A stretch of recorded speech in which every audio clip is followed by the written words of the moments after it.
In terms of what does the FCTC mean for you, well, just a little at the beginning, those of you who don't know me, I came to tobacco from a background in international law. I was in the Assistant Director in the International Legal Division of the Department of Prime Minister and Cabinet in Australia, used to doing human rights, trade and other issues. I came to tobacco, and so my perspective on this and how it can be used and some of the advocacy tools that you can take from it is what I'm going to talk to you about, because if you come from a different perspective, it may not be that for you. FCTC was started its negotiations 17 years ago, in around 2000, and I sat through all of those for the first, all of its negotiations. So understanding how it was put together and how it was constructed is something that I draw what I'm going to say today about. And for those that you don't know, it's the fastest treaty, it's the world's first health treaty, the fastest treaty in the history of any treaties on any topic to enter into force. And it has 180 ratifying governments, and so it is pretty much the whole world is bound by the obligations in the FCTC. So, one of the things I wanted to do was make clear some of the things that the FCTC does. And if you look, harm reduction strategies are part of tobacco control. Now that is really important to mention, and where you see that is in the use of terms, Article 1. For the purposes of this convention, tobacco control means a range of supply, demand and harm reduction strategies that aim to improve the health of a population by eliminating or reducing their consumption of tobacco products and exposure to tobacco smoke. So what is really important is to remember that there's an obligation on FCTC parties to not only allow reduced risk products, but to actively promote them as part of implementing tobacco control policies. Parties to the FCTC will consider harm reduction strategies that eliminate or reduce. Now I think this is really interesting, because why were the words reduce chosen if it was only cessation? It's a conceptual thing there, but when the parties negotiated this, you can't, reducing something is different to completely eliminating it. It is eliminate or reduce, and the fact that the reduce concept is in there is indicative that the FCTC allows and requires harm reduction. So let's now look at the objective of the FCTC. The objective of the convention and its protocol is to protect present and future generations from the devastating health, social, environmental, economic consequences of tobacco, etc., and exposure to tobacco smoke by providing a framework for tobacco control measures. Now remember, tobacco control as defined in the treaty includes harm reduction strategies.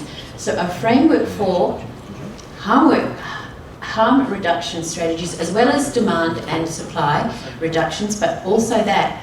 Yet many governments, as you well know, are interpreting it to not include harm reduction strategies. They should be reminded that the objective of the treaty includes that. And to reduce continually, once again, that reduction of risk and that reduction of things does not necessarily equal just quit or die. The FCTC also, we heard yesterday about the human rights, and this is one aspect when I did my Masters in Law in this area. It was around the human rights of harm reduction in the FCTC.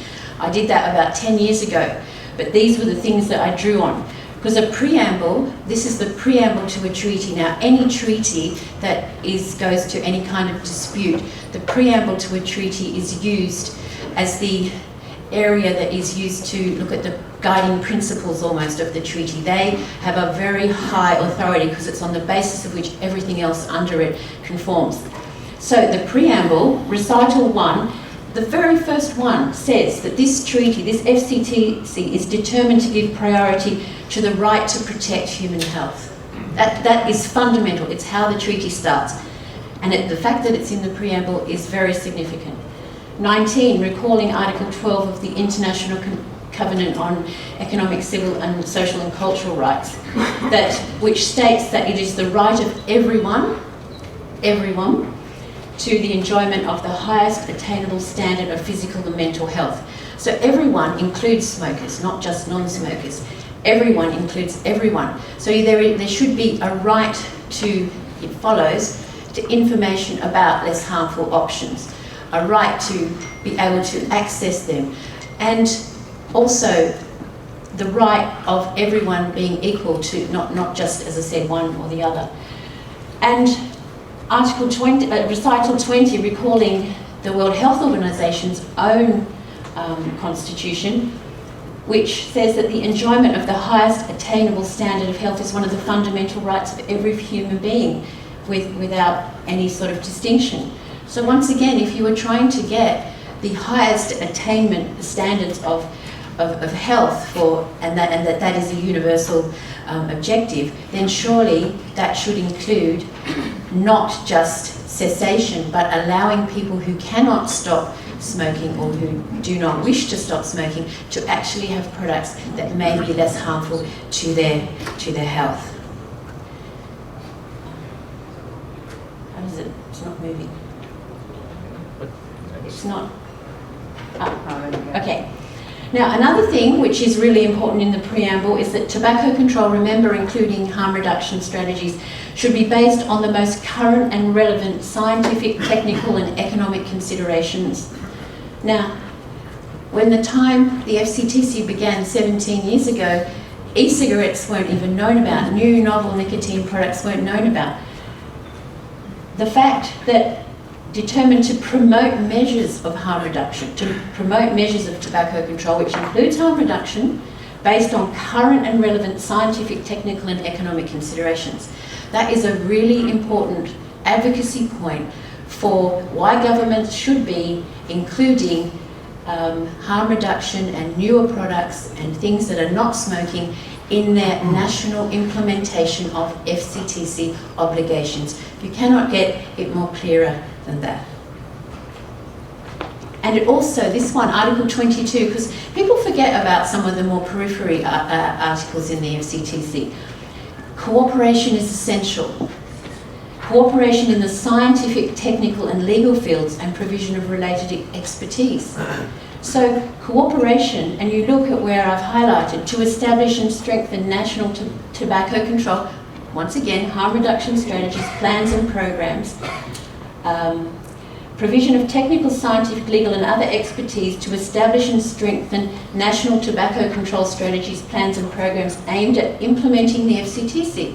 So once again, governments need to be reminded that they have a legal obligation to do that. And when they bring out 5.3, i.e. you cannot talk to the tobacco industry, if the tobacco industry in this day and age is actually producing products and information and scientific research, or for that matter anyone else, that improves, as I showed the one before, that things have moved on and there's newer things, it ought to follow that this sort of thing is what governments should be doing, rather than just saying we cannot talk to you or we cannot even talk about these issues. So in summary, I've summarised there that the promotion of reduced harm tobacco and nicotine products constitutes tobacco control. So I think it is really important to remember that tobacco control includes harm reduction. It is not just elimination.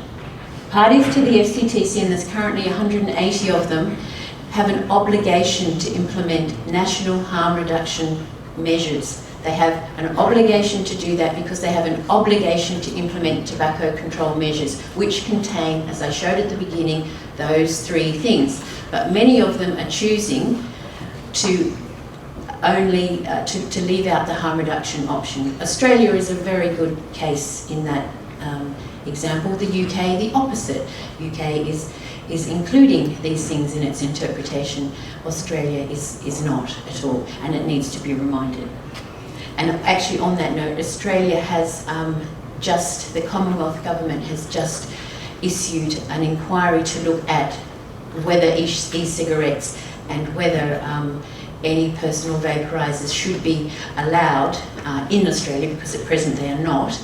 And I think anyone who could do or should do be encouraged to put a submission into that, because by the 6th of July that will be have you done the ding yet? Oh, is that 8 minutes? That's 10. Oh, okay. Well, you can read the other things there, because I've already done. The last thing I would say, and it's a personal thing, this isn't in the FCTC, but it's just my interpretation, is that the tobacco control framework that is referenced in the objective should include a suite of deemed reduced risk products, including snus, vapor, heated, all of those things should be anything that is on the other side of the line to smoking.